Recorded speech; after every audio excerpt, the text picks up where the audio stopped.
미래를 대처하는 방식에는 일반적으로 두 가지가 있습니다. 하나는 만물 박사로서의 대처입니다. 자기와 관련된 일에 대해서 앞으로 생길 여러 가지 상황들을 전체적으로 파악하고 있다고 생각합니다. 과거에 있었던 여러 경험과 지식이 내가 충분히 있기 때문에 웬만한 일은 내가 당황하지 않고 잘 대처할 수 있다. 그렇게 확신을 합니다. 그런데 역설적이게도 이러한 태도가 한때는 굉장히 잘 나갔는데 앞으로 잘 안 되는 사람들, 조직의 공통점입니다. 지금은 핸드폰 때문에 손목시계를 잘 차고 다니지 않습니다. 한때 세계 시계의 85%를 스위스가 만들었습니다. 스위스를 아무도 따라가지를 못했습니다. 그러던 1980년대 중반에 일본의 한 회사가 전자시계를 만들게 됩니다. 스위스 시계업자들은 태엽과 시분침이 없는 것은 시계가 아니다. 이렇게 생각하면서 전자시계를 거들떠보지 않았습니다. 이후로 스위스 시계는 대중성을 잃었고 일본 시계는 세계 시장을 석권하고 있습니다. 또 하나는 배우는 자로서, 학습자로서의 대처입니다. 나에게 일어나는 일에 대한 모든 가능성을 다 열어놓는 겁니다. 그리고 늘 배우려고 합니다. 변화를 이해하려고 하고 변화에 잘 적응하려고 노력을 합니다. 그래서 처음에는 변화를 쫓아가는 사람이 되지만 시간이 지나면 변화를 이끄는 사람이 될 때가 많습니다. AI, 인공지능의 장점이 바로 이것입니다. 과거 컴퓨터는 한 사람이 데이터를 주면 그것에 대한 결과만을 만들어냈습니다. 하지만 인공지능은 다양한 데이터를 스스로 취합을 해서 새로운 결과물을 만들어냅니다. 딥러닝, 심층 학습이라고 표현을 합니다. 그 결과 불가능하게 여겼던 바둑 분야에서 인공지능이 사람을 압도했습니다. 이것은 앞으로 일어날 일의 시작에 불과합니다. 무슨 일이 일어날지 모릅니다. 누구든지 늘 배우고 준비하는 사람을 절대 이길 수가 없습니다. 성경은 미래를 위한 말씀입니다. 물론 성경에는 현재를 어떻게 살아야 되는지 그 현재 내용들이 많이 담겨 있지만 기본적으로 미래를 지혜롭게 살 수 있게 하는 그리고 준비하게 하는 하나님의 말씀입니다. 성경에는 많은 역사가 등장을 합니다. 이것은 과거 좋았던 시절을 단순히 돌아가자거나 추억하자고 하나님께서 우리에게 주신 게 아닙니다. 하나님께서 역사를 어떻게 인도하셨는지를 거울 삼아서 현재와 미래를 지혜롭게 잘 준비하라는 것입니다. 성경에는 또 다양한 예언이 등장합니다. 당시 사람들이 현실의 문제에 휘둘려서 앞을 바라보지를 못했습니다.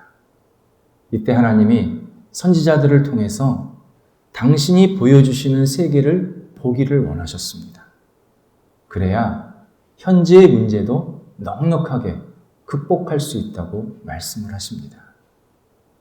성경을 잘 읽으면 미래가 활짝 열립니다. 준비가 됩니다.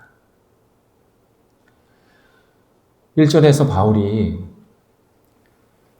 하나님의 복음을 위해서 자신은 인생의 목적을 삼고 있다. 그렇게 우리들한테 소개해 주었습니다. 이후에 2절부터 4절까지는 복음이 핵심적으로 무엇인지를 먼저 우리들한테 소개를 해줍니다. 2절에 의하면 복음은 하나님의 약속입니다. 다 빼고 복음은 하나님의 약속입니다. 이 말은 복음이 새로운 내용이 아니라는 것입니다. 이미 수많은 사람들에게 하나님께서 알려주신 내용이었고, 바울 자신은 로마 교회 교인들에게 그리고 우리들에게 그 약속을 재확인시켜주는 것 뿐이다. 이런 의미입니다. 하나님께서 인류에게 처음 약속하신 때는 인류가 타락했을 때입니다. 언제인지 모르겠지만 첫사람이 범죄하고 난 이후에 하나님께서는 이 범죄한 사람을 위해서 그리고 앞으로의 사람들을 위해서 구원자를 보내시겠다고 창세기 3장 15절에서 첫 번째 약속을 하십니다. 이후에 아브라함을 비롯하여 수많은 하나님의 사람들에게 반복적으로 약속을 계속해 주십니다. 약속의 내용은 모두 똑같았습니다. 우리를 구원하시기 위해 구원자를 세상에 보내시겠다. 이 약속을 계속 반복하셨습니다. 바울은 3절에서 그 많은 약속 중에서 선지자들에게 한 약속을 소개해 주고 있습니다. 선지자들은 우리를 구원하시는 구원자가 다윗의 혈통, 곧 다윗의 가문에서 나오게 될 것이다. 이렇게 하나님께 말씀을 받아서 사람들에게 전해 주었습니다. 일례로 오늘 우리 두 번째 읽은 이사야 11장 10절에서 구원자는 이새의 뿌리에서 나온다고 합니다. 이새는 다윗의 아버지입니다. 다윗의 아버지인 이새의 가문에서 구원자가 나오게 될 것이다. 그리고 그 구원자는 만민의 기치다. 그렇게 표현되어 있습니다. 기치라는 것은 봉합불입니다. 누구든지 이 구원자를 쫓아가면 길을 잃지 않을 뿐만 아니라 나중에 그의 자리가 영화롭게 될 것이다. 이렇게 약속하고 계십니다. 그리고 세 번째 읽은 그리고 이사야보다 100년 있다가 등장한 예레미야도 또 예언을 해줍니다. 23장 5절에서 6절에서 뭐라고 얘기를 하냐면 다윗의 가지에서 의로운 가지가 열릴 것이다. 곧 메시아, 구원자는 의 자체이시다. 이렇게 말씀하십니다. 그리고 그분이 다스리는 모든 사람은 의롭게 될 것이다. 이렇게 약속해 주십니다. 바울은 그 구원자, 다윗의 가문에서 나온 그 구원자가 다름 아닌 4절 끝에서 예수 그리스도다. 그분이 곧 복음이다. 이렇게 소개해 주고 있습니다. 바울이 3절에서 구원자가 다윗의 가문에서 나온다라는 것을 강조하는 것은 예수님의 인간 되심을 우리들한테 분명히 소개해 주기 위함입니다. 예수님은 인간처럼 오신 분이 아니라 인간으로 오셨습니다. 예수님은 참 인간이십니다. 예수님은 우리가 겪고 있는 생사화복, 희로애락을 너무 잘 아십니다. 예수님도 겪으셨기 때문입니다. 그래서 예수님은 목수의 아들로 이 땅에 오셨습니다.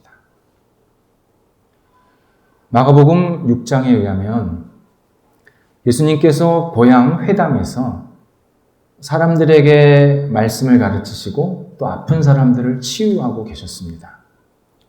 예수님의 가르침은 이전에 들을 수 없었던 놀라운 진리의 말씀이었고, 예수님의 손은 어느 의사도 감당할 수 없는 전능한 치료의 손길로 사람들에게 아픈 모든 부분들을 회복시켜 주고 계셨습니다. 이 광경을 보고 고향 사람들이 놀랍니다. 그러면서 마가복음 6장 2절에서 뭐라고 얘기를 하냐면, 이 사람이 어디서 이런 가르침을 받았느냐. 이 손이, 그러니까 예수님 손입니다. 이 손이 어떻게 이런 기적을 일으킬 수 있느냐. 서로 반문을 합니다. 그리고 3절에서 뭐라고 얘기하냐면, 이 사람은 목수다. 그렇게 말하면서 그때부터 공식적으로 예수님을 배척하기 시작합니다. 당시 목수는 배운 사람도 존경받는 인물도 아니었습니다. 이스라엘의 집은 나무로 짓지 않습니다. 돌과 흙으로 짓습니다. 목수는 정말 문짝이나 하나 만들까? 식탁이나 하나 만들까? 하는 주 직업군에서 약간 빠져있는, 별 볼 일 없는 그러한 직업이었습니다. 그러다 보니까 예수님의 고향 사람들이 예수님께서 가르치는 진리의 말씀이나 치유하시는 그런 내용들을 도저히 받아들일 수가 없었습니다. 저 사람은 목수다. 목수가 무슨 진리를 가르치고 사람을 고치느냐. 가짜다. 그렇게 생각을 했습니다.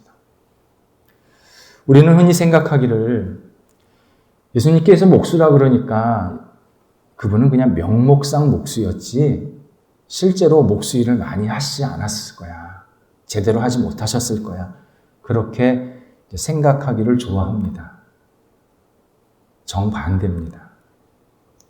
마가복음 6장 3절에서 제일 강조되는 단어가 목수입니다. 우리나라 성경에는 그게 잘 표시가 안 되어 있는데요. 원래 성경에는 목수 앞에 정관사가 붙었습니다. 그 목수입니다. 그 목수란 무슨 뜻이냐면 목재를 전문적으로 다루는 제대로 된 목수라는 뜻입니다. 그 지역 사람들, 그 고향 사람들이 누구나 잘 아는 진짜 목수였다는 뜻입니다. 예수님의 손은 투박하고 거친 목수의 손이셨습니다. 그래서 예수님은 땀 흘림을 아셨습니다. 배고픔을 아셨습니다. 아픔을 아셨습니다. 외로움을 아셨습니다. 죽음도 아셨습니다. 우리는 예수님을 저 멀리 계시고 나를 잘 모르실 거야. 내 형편을 잘 헤아리시지 못할 거야. 그렇게 생각하면서 자꾸 예수님을 밀어내면 안 됩니다. 예수님은 누구보다도 나를 잘 아십니다. 누구보다도 내 형편을 아십니다. 누구보다도 내 마음을 헤아리십니다. 우리가 그 예수님을 가까이 하면서 그분께 내 모든 것을 맡기고 의지하면 주님께서 그 어떤 누구도 헤아릴 수 없는 그 헤아림으로 우리를 도우시고 돌보십니다. 그래서 예수님을 가까이 하는 사람들이 늘 복과 은혜를 받습니다. 실제로 예수님을 배척했던 고향 사람들은 예수님의 진리의 말씀을 듣지도 못했습니다. 그리고 그분이 치유하시는 손길을 경험하지도 못했습니다. 손해가 고스란히 그들에게 돌아간 겁니다. 예수님을 가까이 하는 사람들이 진리의 말씀을 들었고 치유도 받았습니다. 성경도 마찬가지입니다. 성경도 가까이 하는 사람이 늘 복받고 은혜를 받습니다. 바울이 복음을 설명하면서 크게 전제하는 게 있습니다. 하나님의 말씀과 약속을 먼저 믿고 받아들여야 된다는 겁니다. 그래야 복음을 받아들일 수 있다는 것입니다. 바울 당시 있었던 성경은 구약 성경밖에 없습니다. 구약 성경은 유대인들의 전유물입니다. 다른 사람들이 읽지도 않았고 믿지도 않았던 겁니다. 근데 바울은 그러면 안 된다는 겁니다. 로마 교인들이요, 그리고 우리들에겐 똑같이 말하는 겁니다. 하나님의 말씀과 약속을 먼저 받아들여야 합니다. 그래야 복음을 받아들일 수 있습니다. 이렇게 우리한테 먼저 전제를 하는 것입니다. 어떤 분이 이런 얘기를 합니다. 예수님으로만 구원을 받는다고 하는데 예수님이 이 땅에 오시기 전에 또 예수님을 알지 못하던 시대에는 어떻게 구원을 받았습니까? 우리 할아버지, 우리 조상은 어떻게 구원을 받았습니까? 이렇게 물어봅니다. 답은 명료합니다. 하나님과 하나님의 약속을 믿는 모든 자에게 구원을 베푸셨습니다. 하나님의 약속이 복음입니다. 물론 우리가 하나님의 말씀을 읽다 보면 잘 이해 안 되는 내용들이 참 많습니다. 그때 성경을 덮고 그리고 성경을 저 멀찌감치 갖다 놓으면 하나님의 말씀은 계속 나에게 낯선 존재가 됩니다. 다가오질 않습니다. 하나님의 말씀이 이해가 잘 안 되시면 먼저 믿으시기 바랍니다. 받아들이시기 바랍니다. 그러면 하나님이 언젠가 그걸 깨닫게 해주십니다. 이사야 11장 10절, 우리가 두 번째 읽었던 11장 10절도 마찬가지입니다. 이새의 후손에서 메시아, 구원자가 나온다고 합니다. 예수님이 이새보다 몇 년 있다 나오신지 압니까? 1000년이 넘습니다. 그러면 이 말씀을 읽는 사람들이 이해가 됐겠습니까?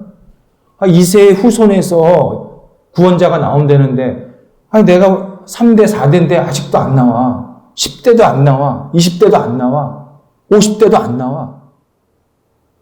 1000년 있다가 예수님이 나온 겁니다. 이 말씀을 읽는 사람들은 처음에 이해를 못했습니다. 이게 뭐야? 우리 후손 중에 메시아가 없는데, 구원자가 없는데.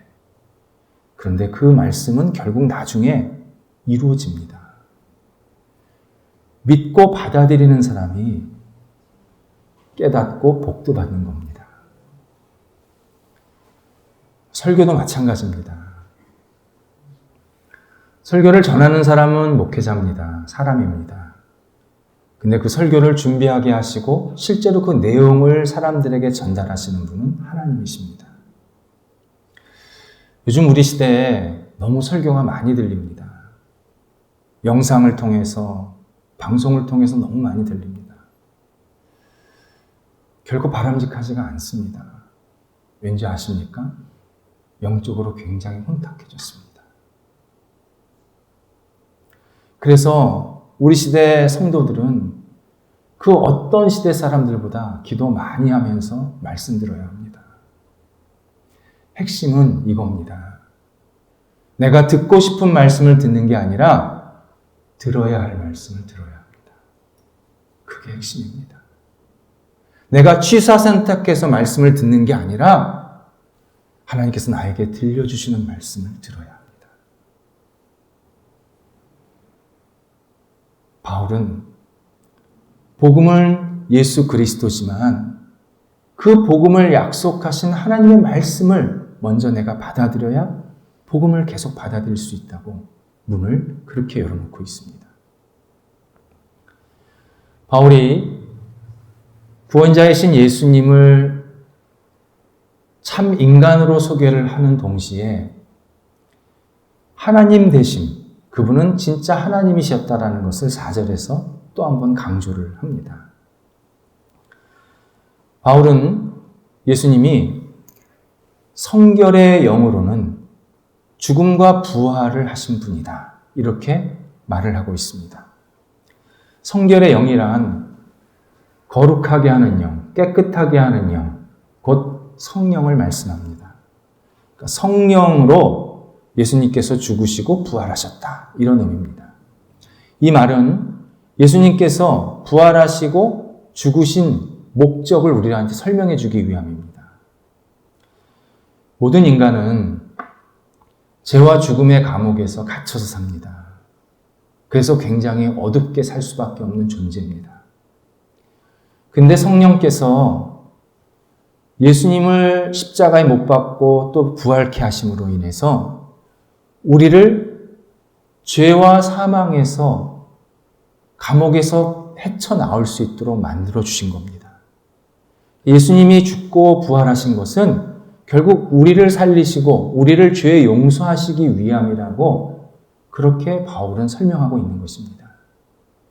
특히 성결의 영과 그 뒤에 4절 중간에 나오는 능력으로가 원래 붙어 있습니다. 우리나라 성경에 이렇게 뚝 떨어져 있지 않습니까? 근데 원래 성경에는 이렇게 붙어 있습니다. 그러니까 성령의 능력으로 예수님께서 죽으시고 부활하셨다. 이런 표현입니다. 이것은 굉장한 설명입니다. 당시 유대인들은 죽음은 끝이고 절망이라고 생각했습니다. 그래서 예수님을 죽인 겁니다. 예수를 죽이면 모든 문제가 해결될 거라고 생각한 겁니다. 사람들이 예수님을 잊어버리고 예수님을 따르지도 않을 것이고 예수님에 대해서 더 이상 생각하지 않을 것이다. 그렇게 생각해서 예수를 죽인 겁니다. 그런데 예수님의 죽음과 부활이 성령의 능력으로 된 것이라는 겁니다. 그래서 결국 우리를 다시 의롭게 하시고 살리시기 위한 죽음과 부활이었다는 것입니다. 사람들은 절망시키려고 예수님을 죽였는데 성령의 능력은 우리를 희망으로 다시 용서받은 자로 그리고 자유한 자로 만드시기 위해서 예수님을 죽고 부활하게 만드셨다. 이렇게 설명을 합니다. 많은 사람들이 죽음에 대해서 불편하게 생각하고 거부합니다. 죽는다는 사실을 몰라서 거부하는 게 아니라 알지만 내가 막상 죽는다고 생각하니까 굉장히 마음이 불편합니다. 그래서 죽음을 자꾸 이렇게 멀리 두려고 합니다. 하지만 그리스도인은 죽음이 성령의 능력으로 이루어지는 일입니다. 비록 인간적으로는 그분을 만날 수 없고 또 내가 다른 사람을 볼 수 없어서 마음 아프고 또 힘든 것은 분명하지만 그리스도인의 죽음은 나를 거룩하게 하시고 나를 깨끗게 하셔서 하나님의 품에 안기시는 성령의 능력으로 이루어지는 일입니다. 세상 사람들은 죽음을 사망, 죽어서 망했다고 표현을 하지만 그리스도인의 죽음은 성령의 능력으로 하나님 품에 안기는 시간입니다. 살아있을 때는 성령의 은혜로 하나님의 자녀 되게 하시고 죽었을 때는 성령의 능력으로 하나님 품에 안기게 하십니다. 그래서 어린아이가 세상을 떠나던 연세 드신 분이 세상을 떠나던 누구든지 성령의 손에 붙잡힌 바 되어서 하나님의 품 안에 안기는 그러한 참된 자유를 얻는 시간이 바로 그리스도인의 죽음입니다. 그래서 그리스도인은 삶과 죽음에 대해서 하나님께 맡겨야 합니다.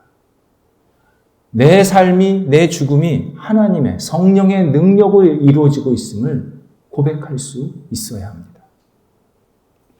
바울은 예수님께서 하나님이심을 분명하게 설명하기 위해서 그의 아들, 곧 하나님의 아들이라는 표현을 2번 반복해서 사용하고 있습니다. 성경에는 예수님이 하나님의 아들이라는 표현을 굉장히 자주 우리들한테 말씀을 하십니다. 하지만 예수님이 어떻게 하나님의 아들이 되실 수 있는지 그것을 구체적으로 자세하게 설명하고 있지는 않습니다. 이게 무슨 뜻이냐면 그게 중요한 게 아니라는 겁니다. 우리는 궁금하지 않습니까? 하나님이 누구랑 결혼했지? 하나님이 어떻게 아들을 낳지? 그게 중요한 게 아니라는 겁니다. 하나님께서 당신의 독생자 예수 그리스도가 있다라는 사실, 곧 예수님이 하나님의 아들이라는 사실이 무엇을 의미하는지가 중요하다는 겁니다. 예수님은 하나님과 동일한 본성과 권한을 가지신 분입니다.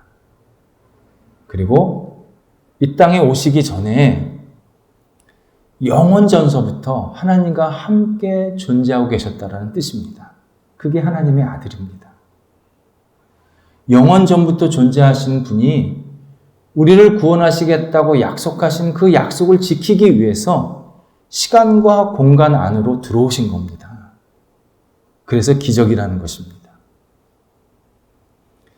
하나님은 약속을 하시는 분입니다. 하나님의 약속을 하셨다는 것은 우리를 구원하시기 위해서 오랫동안 구체적으로 계획하셨다는 뜻입니다. 우리 한 사람 한 사람은 하나님의 계획 속에서 하나님의 오랫동안 준비 속에서 구원을 받았다는 뜻입니다. 왜 하나님의 계획을 하셨을까요? 우리를 너무 사랑하시기 때문입니다. 사랑은 즉흥적이지 않습니다. 사랑은 계획하고 준비합니다. 요즘 사람들이 사랑을 즉흥적으로 하다 보니까 자주 사랑이 망가집니다. 그러나 진정한 사랑은 그 사람을 생각하고 또 생각하면서 준비하고 계획합니다. 그래서 쉽게 식지가 않습니다. 진정한 사람은 그 사람을 계속 내 마음속에, 내 인생 속에 중간에 집어넣고 그를 생각하면서 준비하고 계획합니다. 하나님께서 우리를 그렇게 구원하시기 위해서 계획하셨다는 것입니다. 또 하나님은 약속하신 바를 반드시 이루시는 분입니다. 하나님은 우리에게 굉장히 많은 약속을 하셨습니다. 그것을 반드시 다 이루실 것입니다. 어떤 분은 저는 약속받지 못했는데요. 저한테는 약속 안 해주셨어요. 그렇게 말씀하시는 분이 있습니다. 그분은 다시 성경을 펴서 정독하셔야 합니다. 성경에 나오는 수많은 약속은 그 누구도 아닌 바로 나에게 하시는 약속입니다. 이거는 우리 남편 거야. 이건 우리 아내 거야. 이건 우리 자식 거야. 아닙니다. 나한테 주시는 약속입니다. 저도 하나님께 약속을 받았습니다. 제가 목사 안수를 받기 전에 하나님께 주신 약속입니다. 오늘 네 번째 읽은 창세기 12장 3절입니다. 너를 축복하는 자를 내가 복주겠고 너는 모든 사람의 복이 될 것이다. 저는 이 약속을 붙잡고 같은 마음으로 지금까지 목회를 하고 있습니다. 설교할 때도, 신방할 때도, 누구를 위해서 기도할 때도 늘 이 마음으로 합니다. 하나님, 이분에게 하나님의 복을 주옵소서. 하나님의 은혜를 부어 주옵소서.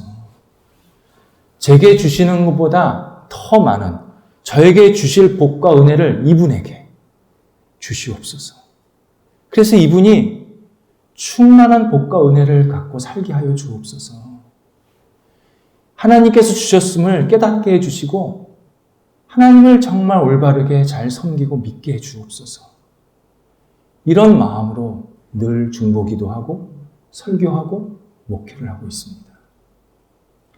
하나님은 이미 이 약속을 많이 이루어 주셨습니다. 그리고 앞으로 이 약속을 분명히 이루실 것입니다. 기도하겠습니다. 하나님, 하나님의 사람으로 먼저 예배드리게 하시고 예수 그리스도 안에 거할 수 있게 하신 것 감사합니다. 우리에게 약속하신 예수 그리스도를 우리가 알게 하시고 받아들이게 하신 것, 우리 주님 앞에 영광 돌려드리며 더욱더 주의 약속을 붙잡고 살아가는 저희 되도록 인도하여 주옵소서. 하나님, 특별히 우리 성도들 하나님의 복과 은혜를 부어 주옵소서. 충만한 사랑과 긍휼이 넘치게 하여 주시옵소서.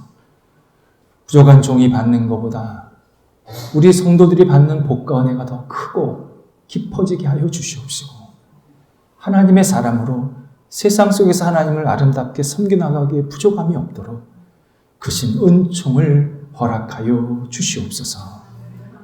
예수님의 이름으로 기도드립니다. 아멘.